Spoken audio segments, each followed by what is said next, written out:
This is ABC7 News at 7, your Suncoast News. We're here for you. Good evening, everyone. I'm Alan Cohn, and welcome to ABC7 at 7. They are the innocent victims of the heroin epidemic sweeping the nation, especially on the Suncoast. The children, the number of children that need foster care because they have been taken away from their parents battling addiction. Social service agencies are pleading for people to step up and become foster parents to handle the sheer volume of kids who need a safe roof over their head.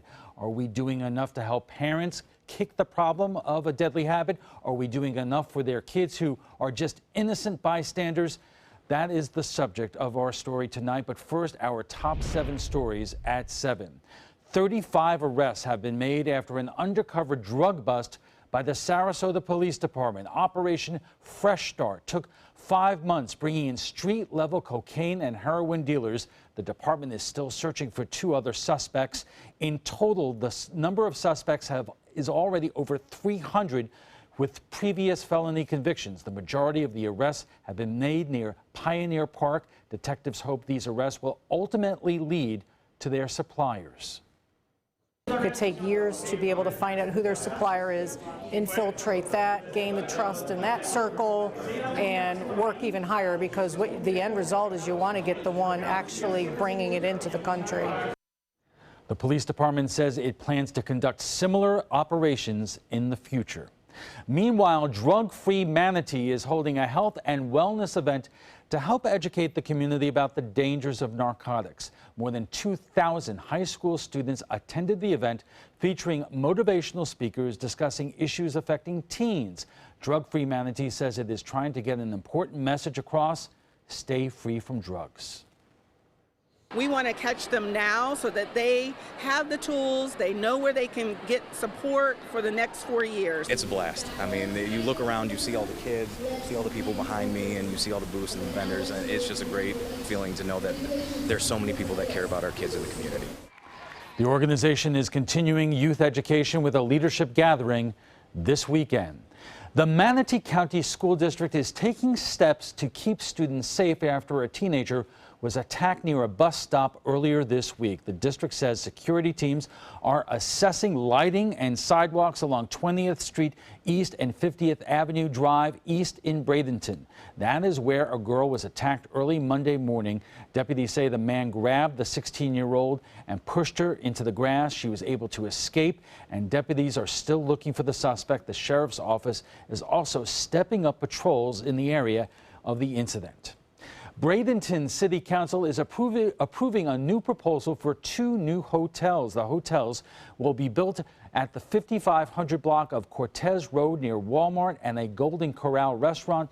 The 6-acre property will include a Country Inn Suites and townhome suites, both operated by Marriott.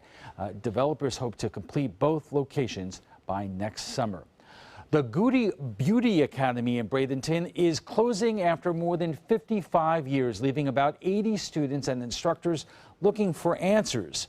The school's owner, Patty Galmares, died in August, prompting the U.S. Department of Education to designate its ownership as uncertain.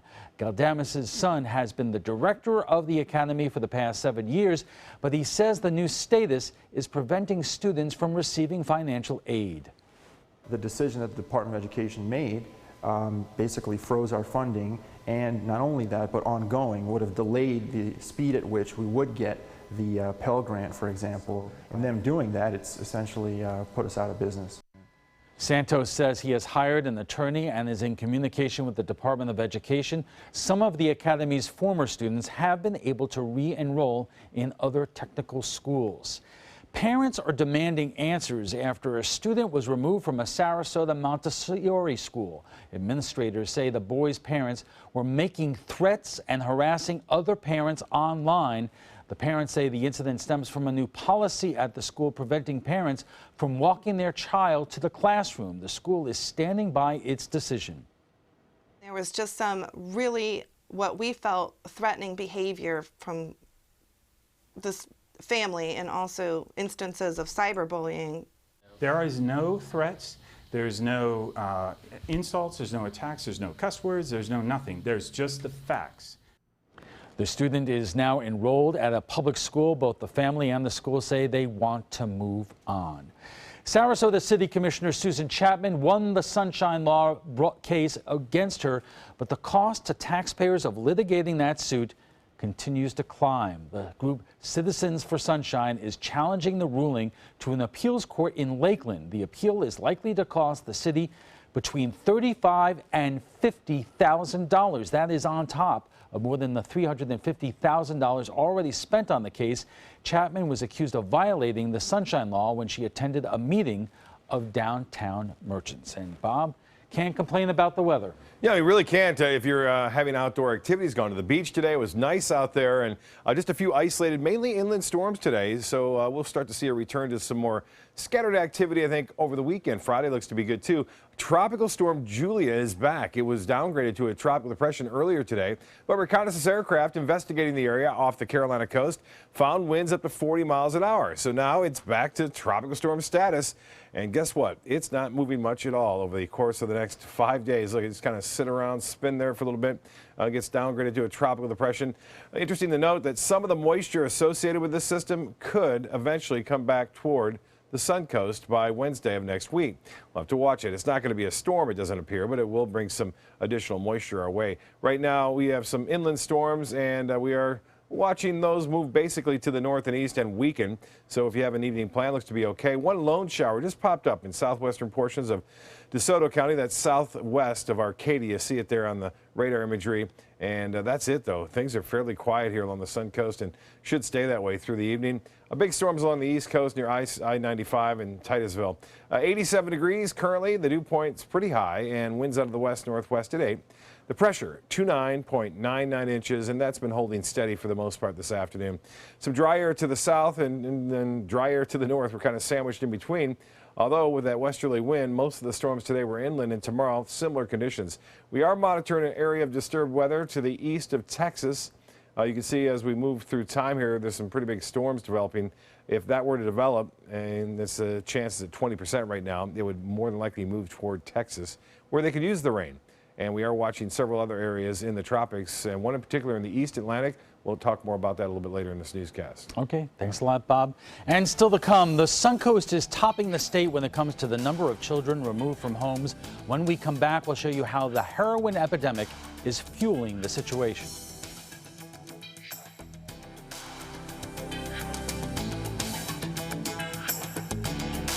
Download ABC7's free all-new news app at your app store today. So you've decided to go to college. That's cool. So pop quiz. Which is a better way to earn your degree?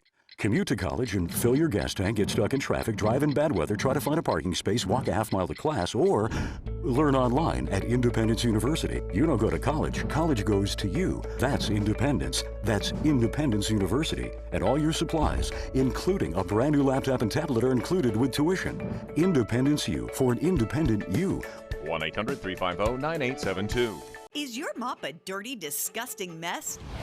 You need the Hurricane 360 Spin Mop System, the only mop and bucket that spins the dirt away. A system that cleans practically anything and everything with super absorbent microfiber. Dip it in the washer side and the mess releases into the bucket. Then place it in the dryer side and push on a pedal. You get a clean mop head that's practically dry and ready for more. And your hands will never again touch a dirty, disgusting mop. The heads are washable and reusable. Get the Hurricane 360 Spin Mop System for just 2 payments of $19.99. You'll also get a Sticky Buddy, the reusable sticky roller that picks up pet hair and lint and washes clean in seconds. You can take advantage of our 2-for-1 Pick It Up special and get a second spin mop set. Just pay additional shipping and fee. And we'll upgrade you to free priority handling. So don't wait. Order now. Call 1-800-394-1524 to get your Hurricane Spin Mop double offer. So hurry and call 1-800-394-1524. Call now. Just because someone grows older, does that mean they have to grow apart from their friends or from the things they love to do? With Right at Home, it doesn't. Right at Home's professional team thoughtfully selects caregivers to help with personal care, housekeeping, meals, and most of all, staying engaged in life. Oh, thank you. Thank you. You're welcome. Are you ready to go? Oh, I sure am. We can provide the right care right at home. They're coming from Tampa, Fort Myers, even Orlando. They're coming from everywhere for the Sarasota Ford Promise. We promise we're more than a dealership. We're a destination with a movie theater, massage room, aquarium, cafe, and more. We promise to give you top dollar for your trade, even if you don't buy from us. And if you do, we promise you the best deal. Bring us any competitor's ad and we'll beat it by at least $1,000. That's why they're coming from everywhere to Sarasota Ford, where 41 meets 301. SarasotaFord.com. They are the real victims of the heroin epidemic ravaging our community, the children. Social service agencies are desperately seeking foster homes because of the explosion in the number of kids removed from their parents' custody while they battled their addiction. Kate Flexter joins us with more. Kate. Thank you, Alan. This is a national issue and a statewide issue, but the numbers locally are staggering. And many who work with these children say they've never seen a situation quite like this. Right now, what we are dealing with is really an epidemic, a crisis. The Department of Children and Families and the Safe Children Coalition say the situation is desperate. Right now, local child removal rates are often twice the state average. We've had people who've worked in this field for their whole entire careers, and they have not seen anything quite this bad. This is unheard of. So why the sudden surge? They say it's largely because of the local heroin epidemic. At the Safe Children Coalition, they've seen more parents die from heroin overdoses in the last 2 months than in the last 2 years, tripling the number of kids coming through their doors. It's not even a situation where they can safely stay, and we can put in services, so they must be removed from their home. The Manatee County Sheriff's Office has witnessed the epidemic firsthand. It's been just one case after another. The Sheriff's Office did see a drop in the number of heroin-related deaths at the beginning of the year, but it picked back up again this summer. Since the first of the year, there have been 567 suspected overdoses, 41 of which resulted in death, leaving many children without a stable home. Their whole life is being uprooted, so if you can keep a brother and a sister, 2 brothers, 2 sisters together, certainly you try to do that. This makes it a little more difficult. At Centerstone, Melissa Larkin Skinner has worked with addicts since the 1980s and has never seen an opioid epidemic quite like this. As long as I've been here in Manatee County and working in this field, we've never seen anything like the number of people that are dying. Larkin Skinner says it's the age of today's addicts that's largely responsible for the crisis the Safe Children Coalition is dealing with. 20s and 30s is very heavy with heroin use, at least here, and they're the ones that are ODing. And that's an age where people have young children. But she says there is a light at the end of the tunnel. The light is that people are realizing that it's not about weak-willed, and it's not about being a bad person. It's about it being a disease. As that public perception shifts, so do the resources and treatment plans available to addicts. But that evolution is a slow process. That's why the Safe Children Coalition says it needs foster parents, and fast. At this point, if we can get one person interested, that's just one less child who has to stay in a shelter or a group home, but can go into a family home and to a family situation. The only requirement for becoming a foster parent is that you have a stable income and a stable home. Kate, thank you. And when we return, we'll speak to our panel of foster care experts. A message from the Pulaski Law Firm. You started there right out of high school, learned your trade and did it well. And the asbestos you handled, well, that was just part of the job. If you worked in the trades and were diagnosed with mesothelioma, get the best care available, then call us. You may be entitled to financial compensation without ever going to court. Call 800-236-4994. And see how we can help. Mesothelioma, don't fight it alone. Hi, I'm Dylan Radigan. The world is brimming with possibilities. That keeps me busy. My latest invention may be able to feed and sustain communities around the world. My team and I are always on the go, meeting new people and seeing new places. I produce films that I really care about. It's an honor to speak to audiences around the world. When people come together, meaningful work gets done. How do I do all this? Well, that part's easy. Hotelplanner.com. I'm a lawyer spokesperson. This is an important message for anyone who took the prescription drug Xarelto or Pradaxa and had a serious bleeding event. If you or a loved one took Xarelto or Pradaxa and suffered from a serious bleeding event, call 800-220-8268 immediately. Xarelto and Pradaxa have been linked to serious internal bleeding, stroke, and death. Call 800-220-8268 immediately. You may be entitled to compensation. Call now for a free consultation. People ask me all the time, George, what do I do with my idea for a new product?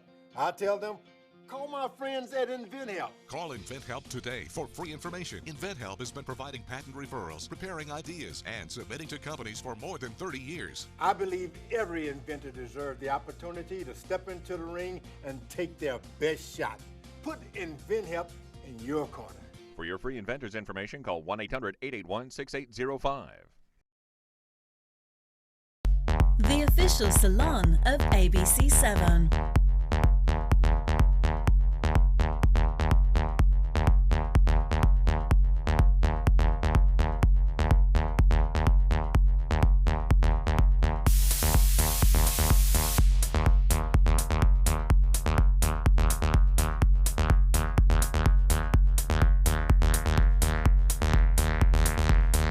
Cutting Loose Salon. Joining us for more on the increasing need for foster parents is Kristen Candle, the recruitment specialist for the Sarasota YMCA Safe Children Coalition, Catherine Shea, president and CEO of the Florida Center for Early Childhood. She also chairs the Community Alliance of Sarasota County, and Nathan Scott, a child welfare systems advocate with the Family Safety Alliance. And thank you for being here tonight. And let's begin with this awful video and photos that we've been seeing from around the nation. It was a Wisconsin couple suspected of overdosing in a car with their grandchild.